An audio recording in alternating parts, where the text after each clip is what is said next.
Perfect. Welcome, everyone. So I was so tempted to say happy Friday today, but that's just where my energy is at. So good to have you all here. My name is Ariana Cantu. I use she, her, ella pronouns. For those that don't know or aren't familiar with Zoom, we'll do an opportunity to do intros, but I just wanted to give you the note that you can change your name so that you can include your pronouns. You should see like a ... or in your more section in Zoom. And in that, if you click on the more, you'll see a rename highlight.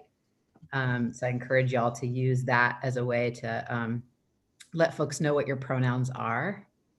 And I'm going to share screen just to get us started today. If folks could just let me know via like a thumbs up if you could see these slides. Got some thumbs up here. Yes, thank you, Jen. Thank you, thank you, thank you. Oh, good to see faces, yay. So before we begin, we always like to take time and honor the land that we are on. Just so you know, I am in Kitsap County, which is right across the water from Seattle, King County, in Suquamish and Duwamish territory, and give mad shout outs to the Duwamish and Suquamish people who are still here, who are still working on community, who are still working on tremendous efforts for environmental and racial and social justice in our midst. And we're very, very honored to be here today on their land. And also I always give shout out to my ancestral lands, which are also a part of North America in what's currently called San Luis Potosi in Mexico. And I think just, again, I want to acknowledge how tremendously overwhelmed everyone is. So first, like props. Thank you all for showing up at a 4:30 afternoon Monday Zoom. Just really so grateful to have time with you and share with you a little bit about the work that we do at the School of Social Work, and also be able just to get to know you a little bit better and answer your questions. But we're going to do a little bit of grounding first, just because I don't know where you're transitioning from, work, life, quarantine, all of it. So I'm going to ask you and invite you to just settle wherever you are in your body.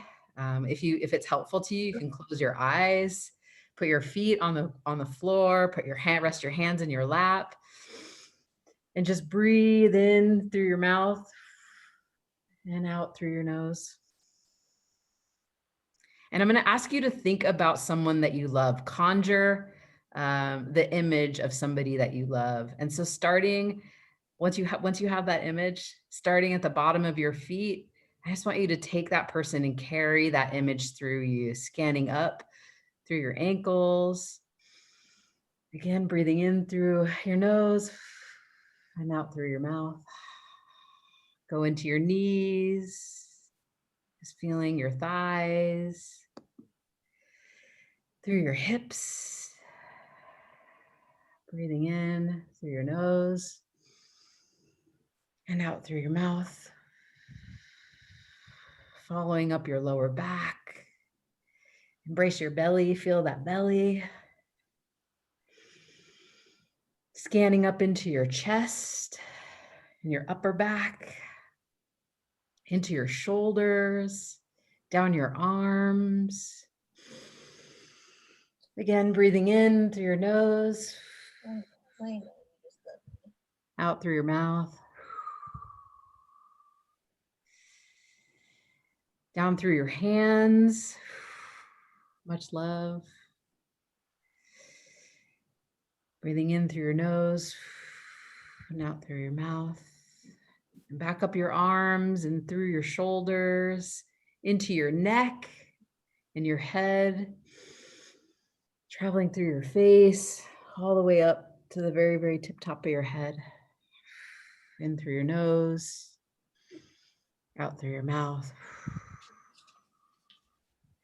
And again, holding that image, holding that person that you love in your head space, in your heart space, just remember all of the qualities that you notice and aspire to in loving humanity, and dedicate your work, your time in this moment to them.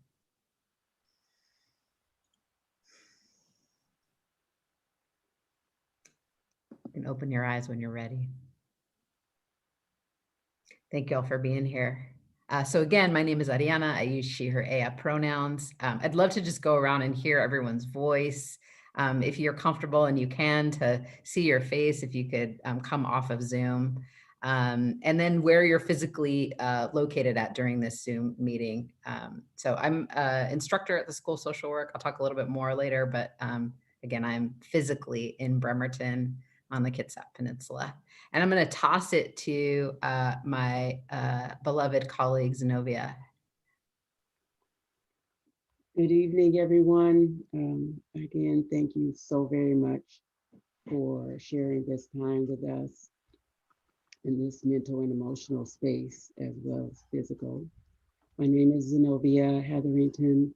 My pronouns are she, her, and Nana. And I am an associate teaching professor at the School of Social Work. And my focus is in the area of social justice and public child welfare. So if we're tossing it around, I'll toss it to my good friend Jenn. Thank you. Hello, everybody. I'm super excited to see you all here and just grateful for the space and for my colleagues for hosting this tonight. It's a wonderful opportunity. I'm the Director of Admissions here at the School of Social Work at the University of Washington. I use she, her pronouns, and I am currently physically located in Linwood, Washington. Rachel? Hello, everybody. I'm so glad to see y'all here. My name's Rachel Wrenn. I use she, her pronouns. I'm the Assistant Dean of Field Education. And field education is a glorious passion of mine. And I am physically located. I can see the school practically. I'm in Northeast Seattle. I could just throw a stone right to the UW. Oh, I'm sorry. I meant to say that I'm located in Renton, Washington. Rachel, do you want to toss it to someone? Oh, yes, I have to toss it to someone, but I have to see who's here because I can't see everybody. I have issues. Can you all toss it? I'm having problems with Zoom all day. Thanks. Absolutely. I was gonna, toss it to Doribel. Is that right? Yes, Doribel. I use she, her, ella pronoun. Hello, everybody from Queens, New York. I work, it's 7:39 p.m. over here. So yeah, I work for CUNY, LaGuardia Community College, and I am at a point in my life where I'm looking to transition to another state. I've lived in New York for quite a while, so I am looking for a change. So just thank you for holding this space for us. And thank you for the mindfulness practice at the beginning. You're welcome, Doribel. Would you want to toss it to one of your? Sure. I see here Tracy Grace. Hi, my name is Tracy Grace. My pronouns are she, her. And tonight I am at home in Cedar-Woolley, Washington, north of Seattle, about an hour. I'm just excited to be here and learn more about the program. And I will toss it to, let's see. Could someone toss it for me? I'm having a hard time finding it, expanding. How about you, Sarah? Hi, I'm Sarah. My pronouns are she, her, hers, and currently I am in Los Angeles, although I am living in Redlands right now. Nice. Thank you, Sarah. All right. Should I toss it? Can you toss it? If you can, go for it. I will toss to Kiki.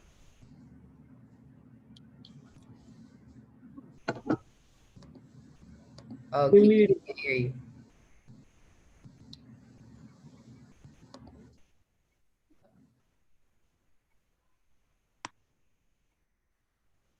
Right, having issues, obviously. So my name is Kiki Navi, and I use she, her, hers as my pronouns, and I will figure out how to change that. And I work currently at UW Medicine and like admin, and I'm interested in hearing more about this program, definitely, and physically located in Lake City, Washington. And I think we already heard from Trace or Sarah, so if somebody else can toss it. I see Clara. Yeah. Hi, everyone. I'm Clara. I use she, her pronouns, and I'm located in Boston, Massachusetts right now. And I'll popcorn it to Morgan. Hi, I'm Morgan. I use she, her pronouns. I currently work at Swedish Medical as a research coordinator. And so I actually am currently in Seattle in the Northgate area. Oh. All right, I'm going to toss it next to Carly.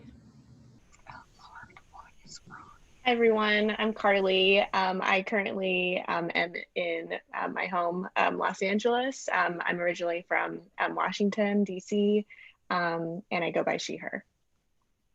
Thanks, Carly. Dan? Hello, I'm Dan. My pronouns are he, him, and I'm very close to UW. I'm in Greenwood in Seattle, just like a 15-minute bus ride. Very cool. Thank Tessie? you. Hi everyone, my name is Tessie. I use she, her pronouns, and I'm currently located in Bellingham, Washington.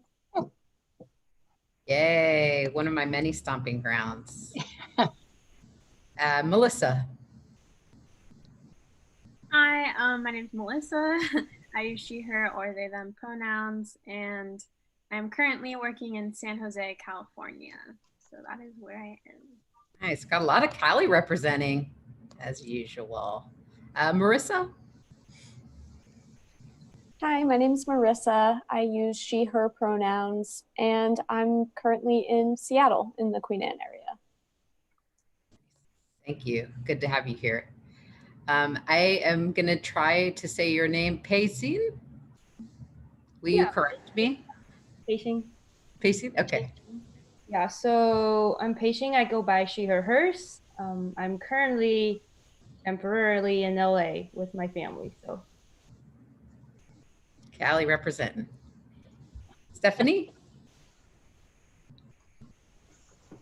Oh, Stephanie, we can't hear you. I think you're still muted. Muted. Hi, I'm Stephanie. I go by she, her pronouns, and I am also in Seattle. I am in Wallingford.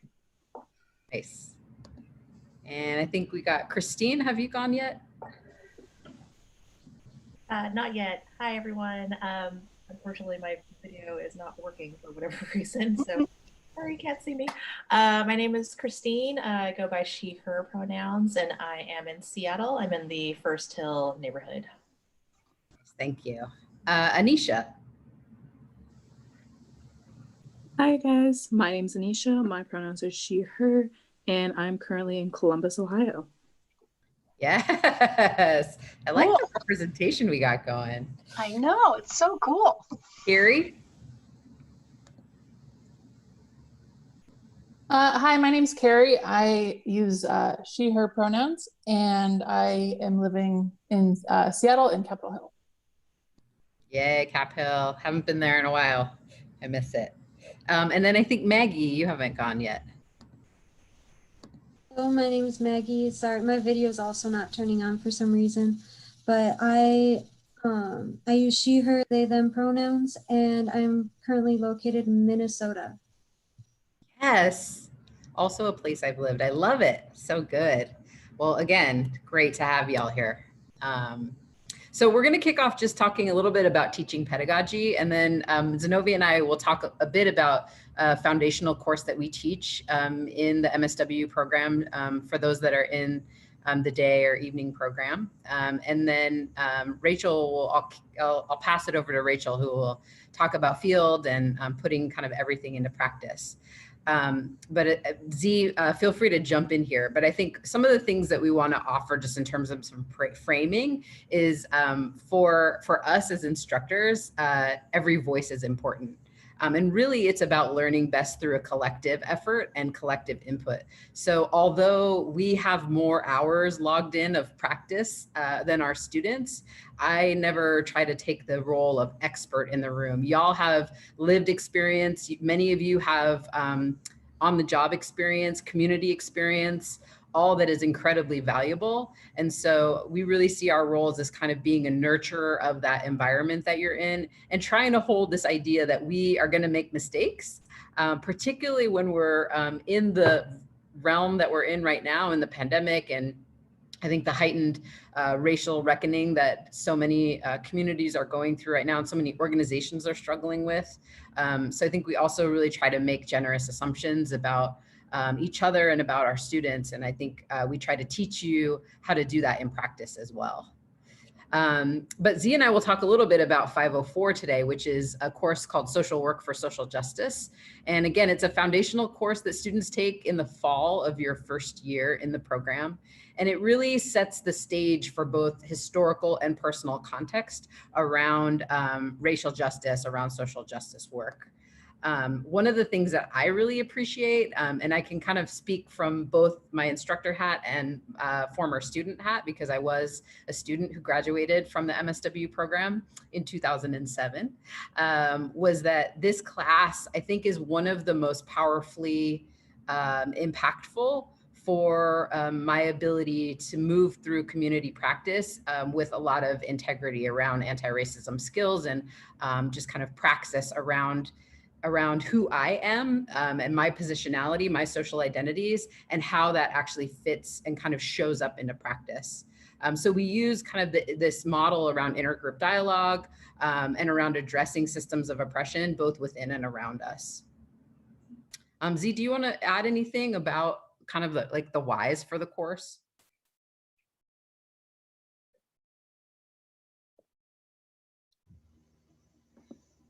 I think that what was realized many years ago with this particular course, it's gone through probably about 3 major revisions, and I happened to be around in all 3 of them. But I think it initially was very much like most diversity classes that you might experience in undergraduate education, or that you might experience in your workplace. It was basically just one step, I guess, one level above tolerance.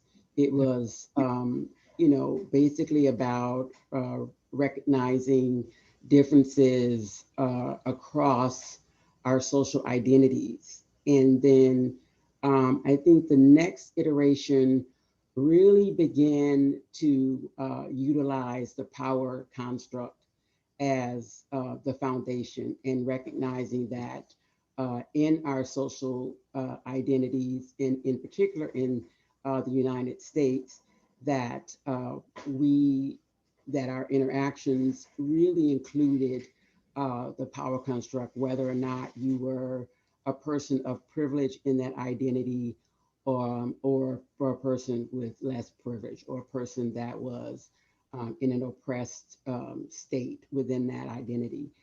And in that, we hoped to help people recognize that they had multiple identities, intersecting identities, and therefore they were both subject to oppression and or privileged in those identities. And so I think this last one, and Ariana has been a major part of this last one. I think that, and please step in, Ariana, you know, because you could probably articulate it smoother, is that I think we've tried to really, look at that third bullet when it said it's about you. We've really looked at, yes, here's some wonderful information, but how do you practice it? How do you become self-reflective? How do you internalize and understand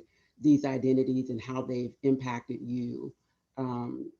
And how you then have impacted those around you, and what do you do about it? And so I think this class is considered a major foundation course, a mandatory course for every student that comes through the MSW program, and that one of the first courses that you take in the fall. And it's really used to help build a foundation for even the rest of your class and the rest of your MSW program, which is why we're on here as opposed to, some of your other courses that you might participate in. So I think I'll leave it there unless later people have questions about it. But oftentimes people come to the school because of the social justice mission. And that's another reason why we wanted to be available to provide some information or answer questions that people might have about that mission. Thank you so much. Thank you so much, Steve. So Zynovia and I are on a teaching team that have, as she said, really helped craft the curriculum in this course. And so, as she said, we're really trying to focus on dynamics of power and privilege and how we relate and interact in those situations, and how many of our identities intersect in those situations. And so, without paying the tuition yet, we're going to give you a little preview. So this is a map of pre-contact, pre-colonial contact in the US. Look at the tremendous amount of space that was already taken up, folks. And this starkingly is the percentage of American Indian or Alaskan Native folks across the country. This is older data from 2000 census data, but as you know, the lime green in the corner, 1.5 to 24%. And I would say that the representation that we have in the school around Native populations is equally as stark. And we can't do any of this work without really grounding in the understanding of colonization. And so not just in 504, in many of your courses, you'll talk about the kind of geopolitical control and the social and cultural control that was executed during colonization and imperialism. And we talk a lot about, we try to bring in a lot of relevant praxis from a variety of different disciplines. This is a Powerhouse Construct that actually our colleague Teddy McGlynn-Wright created when he was in the MSW program. So these are the kinds of things that you can do, is to take the work of Suzanne Farr, who is a cis female, white identified organizer in Appalachia who grew up really poor and became a feminist theorist, and the tremendously brilliant Audre Lorde, writer, philosopher, Black feminist, who came up in New York area. And the framing around this course is really about trying to understand both areas where we may have and hold privilege, but also areas where we are targeted as oppressed individuals. And we cannot isolate those social identities without really paying close attention to systems, so structural oppression, because that's the area where we as social work practitioners have the most area of influence. And what we start to do is try to connect for you this kind of cycle of socialization, which is work from Barbara Harrow, which talks about the fact that, we are so inundated over our lifetime with these opportunities to learn. And some of the things, many of the things that we have learned in our cycle of socialization, again, particularly in the US, but in many other countries and many other cultures, is this hierarchy of who's valued more than others. And so what we try to do is help you realize and kind of come to terms with your own socialization, and then the ways that we can start to work on ourselves so that when we show up in community, we're not continuing to perpetuate systems of oppression. That's really, really critical. So shout out, I love this quote from Adrienne Marie Brown that says, we're socialized to see what's wrong, missing off, to tear down the ideas of others and uplift our own ego. To a certain degree, our entire future may depend on learning to listen without assumptions or defenses. And I would say that's the other thing that I think is so beautiful about this course in particular, is that we try to help you really listen to yourself, listen to like what your internal gut is telling you, but also listen to others. And I think that we are in just a tremendously divided time, and we need to work on that. Like there's no greater work that we can do, but coming together and trying to bridge that divide with each other. And so through that framing, we use a liberatory consciousness, trying to get you first to be super aware and noticing of yourself. And then once you have a footing in that area, to be able to then move into analysis, right? Trying to understand your role and others' role without blame, and then into action. And this is where a lot of grassroots efforts happen. This is where a lot of the work that we do in field and what Rachel is going to speak to. And then talking about accountability and allyship, right? Which means that we need to unlearn so many of the behaviors that we have learned and swallowed throughout history. And we need to learn new ways of engaging, new ways of connecting, new ways of really systematically moving away from white supremacist culture. So this is an example of student work. We just wrapped the quarter, 10 weeks on Zoom. It was actually like tremendously meaningful, I think, despite all of our frustrations around Zoom. So students get together in the class. So you're also doing a lot of writing, reflection, working, dialogue around texts, but you're also working in groups around social movements. And so we had students look particularly at social movements in history.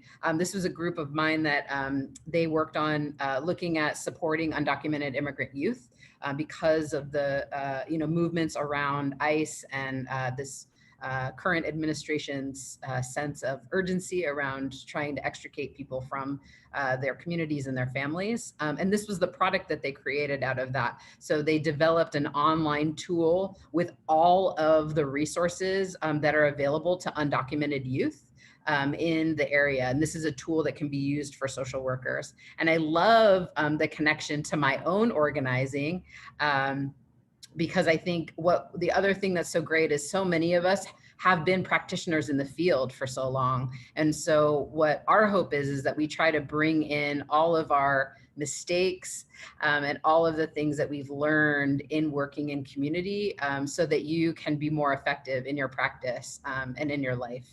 And we're just tremendously grateful for that time. I want to kick it over to Rachel, because I know we want to leave time for questions.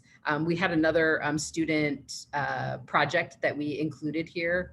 Jen, I don't know if you had context from Clara that you wanted to add in here, but I do want to be thoughtful of time too. Yeah, sure. I mean, I think in conjunction with all of the other examples that have been shared, this was just a great example of a former student's work around policy advocacy and kind of a highlight to the specialized curriculum. So folks moving into a specialization.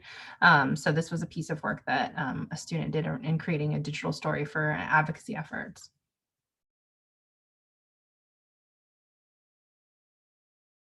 Thanks, Jen. So Rachel, do you want to take field? Hi, everybody. I had to mute because I just want to give you a heads up. I have 3 very opinionated 5-pound dogs who will lose their self-control if a leaf drops. So I opened a drawer earlier and it was Armageddon. So I just want to say that, and I'll wait and settle them down if they get involved with our work. So I am involved in field education, which is the heart of social work education. You have tremendous learning and rich growth and expansion of your thinking, your skills, your understanding in these rich courses that you take. And then you bring that knowledge, your understanding of those interventions and those skills, and you bring that to field placements where you start to apply it or continue to apply it. For those of you who have lots of experience, continue to apply it and hone your skills in a real world setting. And what our students bring is something particularly special, because we have this heartfelt, deep, abiding commitment to social justice. Our students are all immersed in that work, that identity development, that sort of absorption, where we just want to absorb it into every cell of our body. And therefore, when our students go to placement, they bring this sort of fresh and acute understanding of social justice, systematic oppression, colonization, and they bring that knowledge and those fiery values to their placement. And the placement, the agency, and the field instructor also experience great richness from their exchange with students. So students do 2 placements, as I said. The first placement is a generalist placement. And that is where you will do a placement where you'll be involved in micro, meso, and macro activities across the scale. And that is the purpose of that in social work educational theory, is to make sure that everybody has this strong foundation of cross micro to macro. Students who come in with lots of experience in micro might do a little micro, and we'll heavily emphasize macro if they want to try that. So we tailor it to the individual student's sort of experience and history, and obviously interests. Then in the second placement, that's your specialized placement. And at that time, you will have chosen a specialization within the school, and you will do a placement specifically focused on building your knowledge, skills, leadership, and networking in that area of practice that you intend to follow after you graduate. So the second placement is really a career launching placement. And we make sure it is very specifically focused on your professional goals and the learning needs you've identified to foster those professional goals.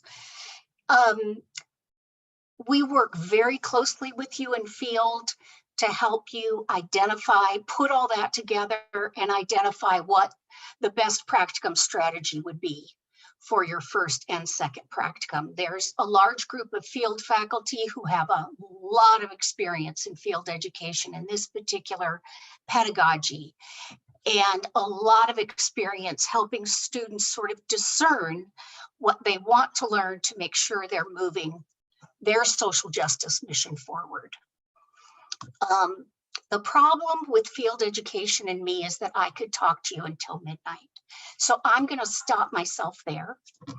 And so there's time and room for questions.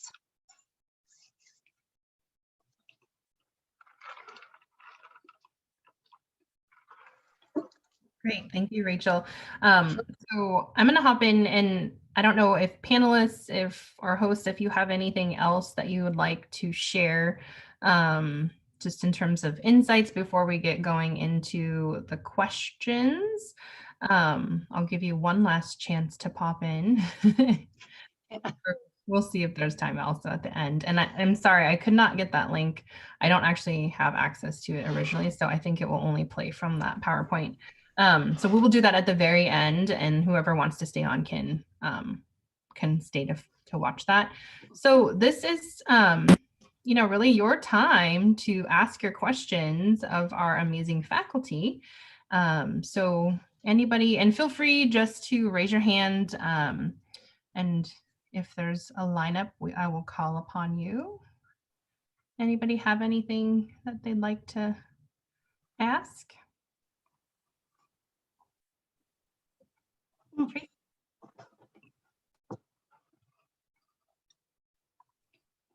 There we go. So I've done research about the program, and I see that there's different options, like the the like extended program where it takes more time and it mostly works in the evenings versus the day where I believe it's like 2 years. In terms of, I guess my question is what percentage of people that do the day program are like not living in the greater Seattle area, that commute in? I just want to know how possible that would be from my position. Yeah, that's a really good question. And I think in part it's it's answered in a couple ways. One is like what you're comfortable with. We have students that come from many places. I myself commute generally when we are in person from Linwood, which is about an hour-long bus ride, and about 20 minutes outside of the city. So, you know very well. I think your commute would be quite a lengthy one, but people do it. And so in part it has to do with the class schedule. So if you were looking at the full-time program, you'd likely have classes, if we're normally in session in person, on campus 1 or 2 days a week. And then depending, on the timing where you're at in the program, then you would also have a placement. Now, Rachel could talk a little bit about possibilities for placement outside of, the Seattle area in the immediate region. But I can say that, and I don't have an accurate percentage, but we do have folks that do commute, as far as Bellingham, and we've had folks commute pretty far south as well from Tacoma. So, it's kind of up to, and across the water as well, I would say. It's kind of up to you in terms of what you're able to do and find manageable, but you have to kind of keep in mind when things are happening. And in terms of field placement, when a student lives, even when a student lives in the area, because it's so expanded, we always look at where the student lives, and our goal is to place the student as close to where they live as when they're out of the area. If you live in Bellingham, I'm going to try to place you in Bellingham so you don't have to schlep for your practicum. And we've had a lot of success doing that. I mean, I have students who were placed in Portland. We have a student in Mexico right now. I mean, we are very committed to being creative.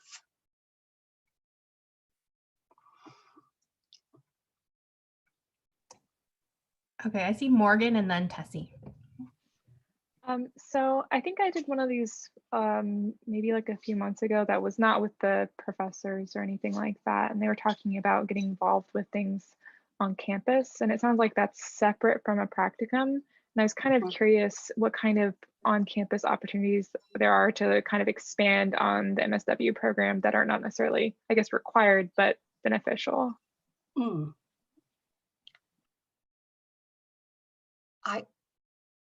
Who wants to take that? Because we can talk about the courses and the options that are available around the campus.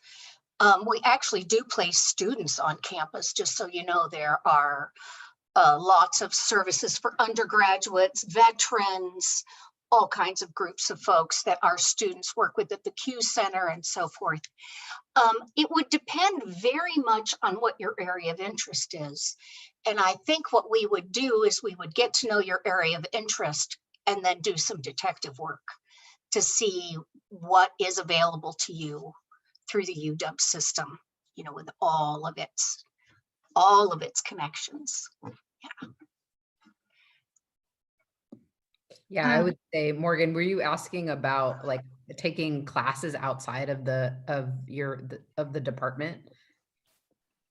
It wasn't necessarily about that. I guess people were talking, or by people, I mean someone who was presenting before was discussing just on-campus opportunities. So I don't know if it was like, I guess in theory, it could be clubs or it could be other kind of things. And I'm not super familiar with, I guess, all of the stuff that it may be geared more towards MSW kind of activities, or if they are things that are sanctioned for MSW additional things you can do. You know what I mean? Like there's two options. There's probably all very general things that you could participate in that would be beneficial. And then there could be things that are geared towards additional things that you could get involved with that are specifically for MSW.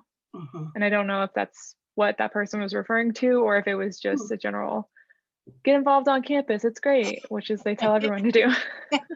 I think that there's so many, again, you know, this goes back to Rachel's comment about, or Jenn's comment about like bandwidth, like what do you have bandwidth for? I will say we encourage students not to work like a full-time job when they're in the day program because you already have so many commitments.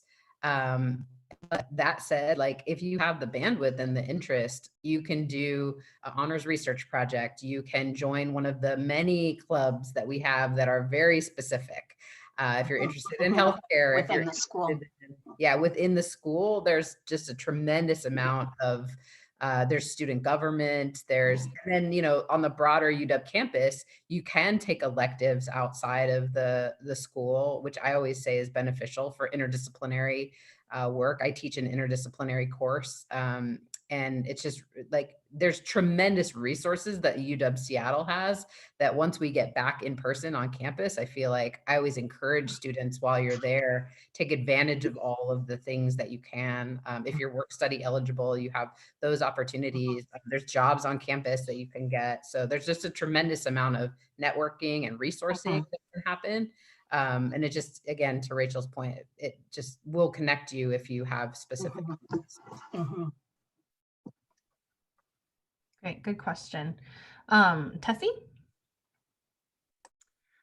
My question is just words of advice for EDP students and how they can feel connected not only to campus, but to professors and just the UW community at large. I am interested in the CTAP program, and as an EDP student, I know I would be placed not at somewhere else with other CTAP students. So just, yeah, how I can feel connected and not so alone. So Zynovia here, I'm the director of the CTAP program. And one of the areas that we are very interested in is working closely with the CTAP students to help them build community within the evening and the weekend programs. And also the new part-time advanced program is to help them build community and connection, and in particular when they go into their field, there's a great deal of camaraderie that comes together. Sorry, Jen, yes, the CTAP program is the Child Welfare Training and Advancement Program. And it is basically a partnership between the Department of Children, Youth, and Families of Washington State and the University of Washington School of Social Work, both Seattle and Tacoma, and then Eastern Washington School of Social Work, where those that are interested in working some part of their post-MSW program within the Department of Children, Youth, and Family, and we pay full tuition and fees, and students participate in their field placement in those offices locally, and then they agree to work for Children's Administration, Department of Children, Youth, and Families for some period after they graduate. And so that's a part of that connection. But the other thing I would say as far as connecting with professors, it's really the same for the day and the EDP program. And along with what Ariana was just saying in relation to your bandwidth, to make that time for office visits, to have email connections or phone connections, and to, in particular, if it's a professor that has an area of interest that's connected to you and what you like to know about, or research that you like to know about, it really comes down to you being willing to connect with them and work on that relationship. I think most instructors are very available. They will make themselves available and interested in developing those relationships with students if students reach out and let them know that that's something that they're interested in. So I think that's very possible depending on your willingness to connect with them. Great. I would also just add in terms of, I think that is a hard thing for extended degree program students who are here, are in the program in the evenings on the weekend. It's not the same type of experience. And so it does take a little extra effort. But I do feel like there are community building activities and events that really take that into consideration. But I think what we find is that students just have a lot of demands. And so in part, if you're interested and able, there are a lot of ways to do that. It's just making the space and the time when you have it. So thanks for asking that. All right, Pei Xing. Yes, thank you. So first of all, I wonder how doable it is to do like a dual degree with the social work and maybe public policy or public health program. Like are there many people doing it, or do people burn out because it's quite hectic? It will be a quite hectic schedule. And also I wonder about class discussion in social work classes. So I know that social work program is traditionally more liberal and left wing, and what about opinions that doesn't necessarily fit along those lines in terms of politics? Yeah. Do they get shut down? Bring them. Yeah. No. All those conversations enrich everyone. All those conversations fine-tune everyone's critical thinking, and without them, without opposing views or different nuances, none of us grow. Yeah, I was going to say, just shout out to you already for trying to check in on like, what am I going to burn out? Is this going to be too much? As I think we always want to caution you, and Jen can probably tell you the number of students. It's not a lot who do the dual degree, because it is an additional amount of work. Typically it's more time. And some people are coming into grad school to get like back out into the field. Yes, it's 3 years. So just thinking about some of those dynamics, it's absolutely possible. And I would say it's really wonderful opportunity for those students that are interested in kind of very specific work where you would need stronger policy skills, for example, and you wanted to do the MPH MSW program. I think that's really great. But yeah, absolutely. Go, just one of the things I think that we always are striving to work towards is like, how are we understanding each other? How are we listening to each other? It's not about agreement. Boring.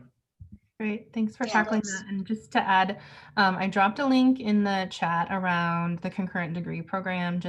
We actually recently added a guide, and it kind of walks you through the stages of your thought process. Like, do I want to pay more? Do I want to stay in school longer? And if all those answers are yes, here's some more information. Because I think that's a large part of it. And it's a lot more self-directed in terms of managing your program of study and your schedule, and having to coordinate that with basically two different institutions. So, people do it, people find it valuable. And I think getting some additional advising around that is always useful. And if you can, map onto a current student to talk about their experiences, I think it is a lot of extra. But if you're like, again, we're going into the stamina fees, if you're down and you want to do it, then by all means do that. Melissa. Hi. Yeah, I was just wondering from all of your perspectives, kind of like how has COVID or distance learning specifically affected students in this program? And I guess I'm wondering specifically about like practicum placements and generally how classes are and connectedness within the cohorts and faculty. Somebody wants to answer the class question, I'll take the field part.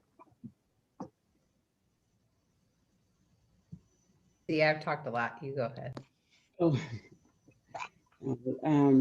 thank you, Melissa. I appreciate that question. I think when I think about last spring, when it was sprung on all of us, that it was kind of shaky. And I think we all, leaned a lot on each other.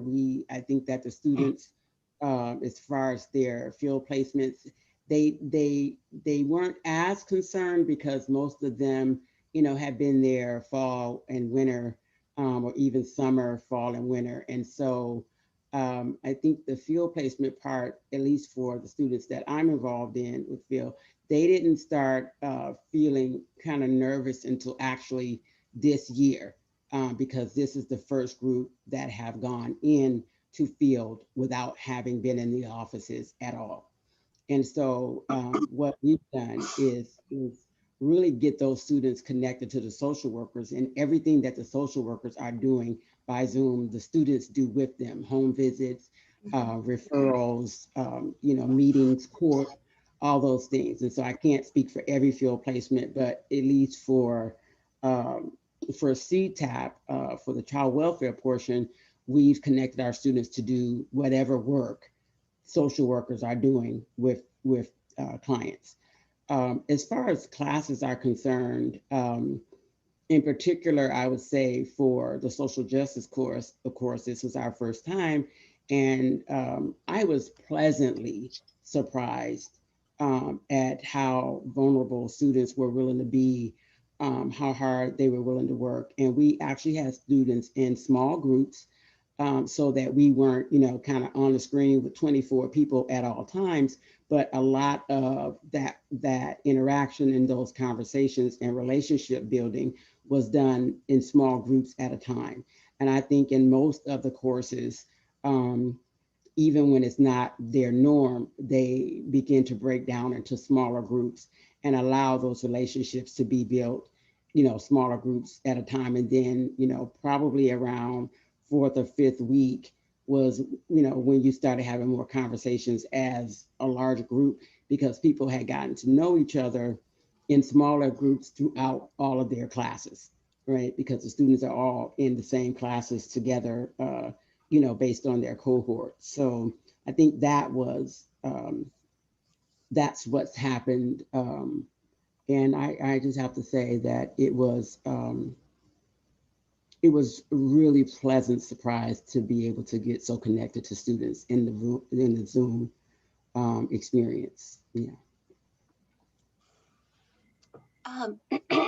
I will say that last spring, when early March, when we fully realized the level of danger, we pulled 600 students out of placement overnight. And we told 600 students, you can go back in the morning to get your stuff, and then we need you to go home.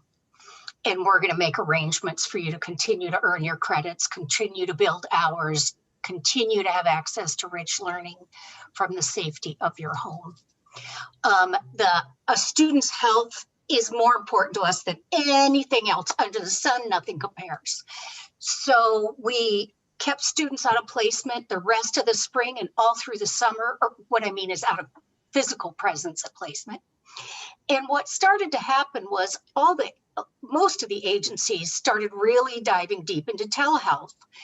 And our students started diving deep into telehealth. And now what we're hearing is every agency looking to hire someone wants to make sure they have plenty of telehealth experience. So accidentally, our students ended up being prepared in a much more cutting edge set of skills than others. Now students are back in placement in person if they want to be. All the student has to say to us is, I'm not comfortable. I want to be remote. We say, great, and we'll find you a remote placement. As I said, nothing is worth risking your health or the health of the people you love. Great. Ayan, did you still have a question? And we are taking some questions in the chat also. I actually did type it in the chat, but my question was on how general the first year placements are. So for me, I know I'm interested in the clinical concentration. So will my first year placement be something around the realm of that, or would I have to wait until I declare it? So what will happen is we will talk to you about your long-term interests and that you're going to be in the clinical specialization, and we'll find out who you'd like to work with, what kind of clinical work you'd like to be doing post MSW. And then we'll work backwards from that. So we will find you a placement, and it will have to have micro, meso, and macro that will prepare you for the specialized placement you really want to be selected for in the second placement. The reality is the really intensive clinical placements, including hospital placements and really intensive mental health placements, those agencies will only consider students for their specialized placement. So we have lots of other placements that really do expose you to direct practice and some clinical work and get you ready for that very intensive second placement focused in a narrow area of your interest. Thank you. Sure. And then Sarah's question is in the chat. Thanks for typing that up. And it's just one, you know, the question is around what are assignments like? What are most assignments like? Is it writing, reading based, project based? Can one of the instructors tackle that? I will say we love group work. There is, we emphasize the social and social work titles. Yeah, so I would say most of your classes, you'll have some type of group project. It's very useful to your professional skill set to work with a wide variety of people on different projects and be able to do that. And also it's, you know, for me, I found it really useful as a student to kind of share the load, depending on group dynamics, of course. But I think I always hear every year from students that we have too much reading in the graduate school. We believe that to be true. We've pared it down quite a bit, especially with Zoom fatigue and just eye fatigue. We've started to move to a lot of different alternate formats for you to gather information. So audio, visuals, and just other ways that we can try to creatively get you information without having you do a lot of reading. But there are some classes where you'll have hours of reading a week. And for sure, I would say there's a writing component, either a reflection component or a research paper in every class. So. Great. All right, Zelda, you have the last question of the evening, and then we're going to play our video. Slipping in under the wire. Thank you all for taking the question. I want to ask a quick curriculum-based question and just ask if the curriculum at the school has space for spoken language, for foreign language. I know in my own clinical practice, spoken language is something that has been very useful, being able to speak Spanish or Russian, and I was wondering if that's something that the school holds space for.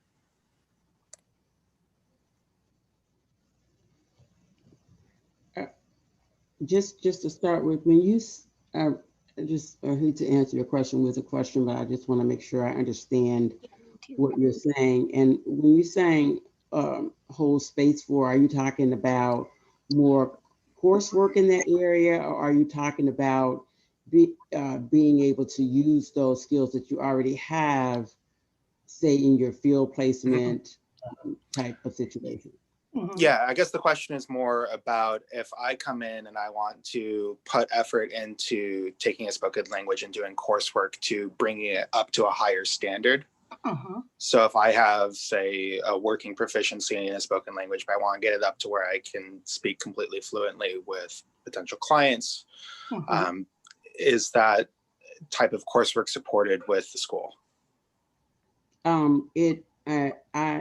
I would say this again goes along with the statement around your bandwidth, finances, your finances and your availability, because the School of Social Work, the program, or I'm just going to specifically say the day program, the courses, you know, both first and for generalists as well as specialists, the courses are pretty structured. You know, the days that the courses are set, the times that they're set are pretty structured.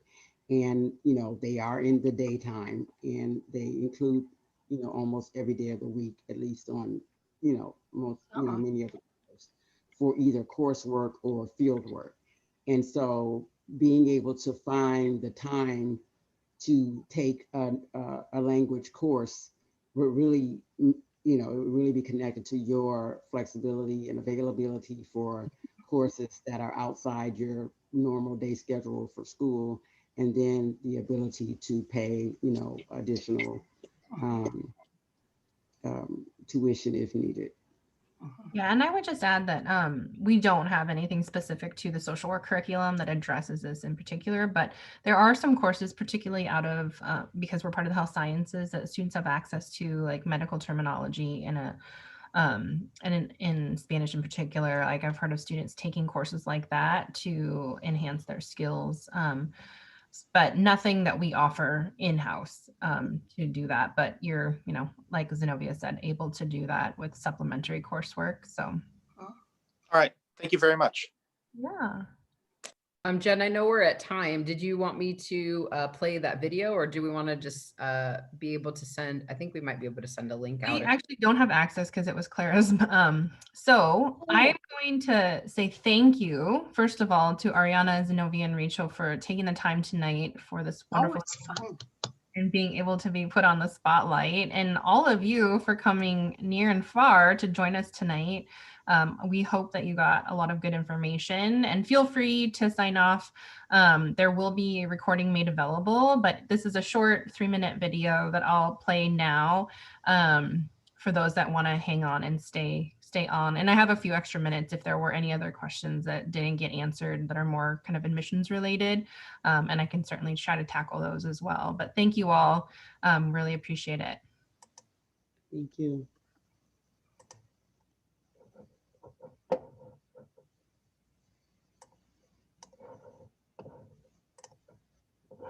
Black mothers in the U.S.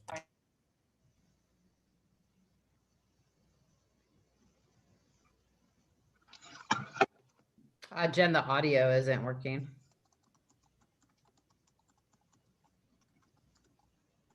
What's underlying? Is it working now? Yes. The data shows us that Let me start it again. Black mothers in the U.S. are dying at a horrifying rate during pregnancy, childbirth, or within the year after birth. They are 3 to 4 times more likely to suffer maternal mortality than white women. 2/3 of their deaths are preventable. What's underlying this massive disparity? The data shows us that Black women, regardless of their income, their level of education, their age at pregnancy and during pregnancy, have worse outcomes than white women. So why is that? What is that about? I think we can boil it down to race and how people experience race in the United States. How does racism permeate maternal care for Black women? Research shows medical professionals hold false beliefs about biological differences between Black and white populations, including the myth that Black people have a higher pain tolerance. Even if they share the same symptoms, Black patients receive a lower number of diagnostic interventions and less pain medication than white patients. These biases are embedded in maternal care. Kara Johnson is one mother whose tragic story illustrates this injustice. She and her husband Charles were excited to welcome their second son into their family. She had a healthy pregnancy and routine cesarean delivery, but during recovery, she started hemorrhaging. Her family repeatedly asked the doctors to intervene. She did not receive proper testing and wasn't taken back to surgery for 10 hours. There was 3 liters of blood in her abdomen. These boys never got to see their mother again. My friend, Dr. Shalon Irving, was a lieutenant commander in the U.S. Public Health Service, Commission Corps, and she was also a CDC epidemiologist. She earned a dual doctorate in sociology and gerontology. We were classmates together at Johns Hopkins in the MPH program. She is an accomplished author and a talented chef, a skilled photographer and a world traveler, and an ecstatic mother-to-be. But just 3 weeks after giving birth to her daughter, she suffered complications from high blood pressure and died in February 2017. And she was 36 years old. Shalon's story was heartbreaking, and it's unacceptable how common it is in our country.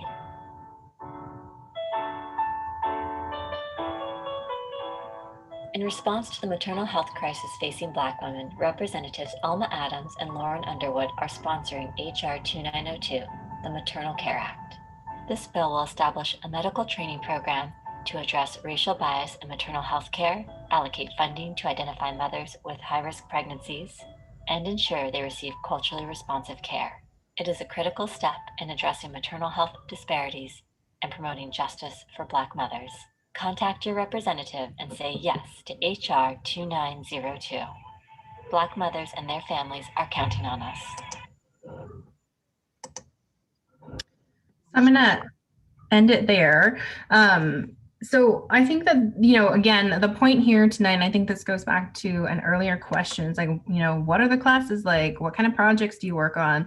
The point of these Zoom sessions is really to provide you with a glimpse into that. And this was a student-produced project from a policy course to think about the impact on marginalized groups. And so this was just a nice example, and again, kind of speaks to the varied interests that our students have and the types of interests and projects and things that students can focus in on. So I wanted to make sure to share that because our other colleague that wasn't unable to be here tonight wanted to make sure that we mention this too, to just show the range of experiences, be it in direct practice to policy. So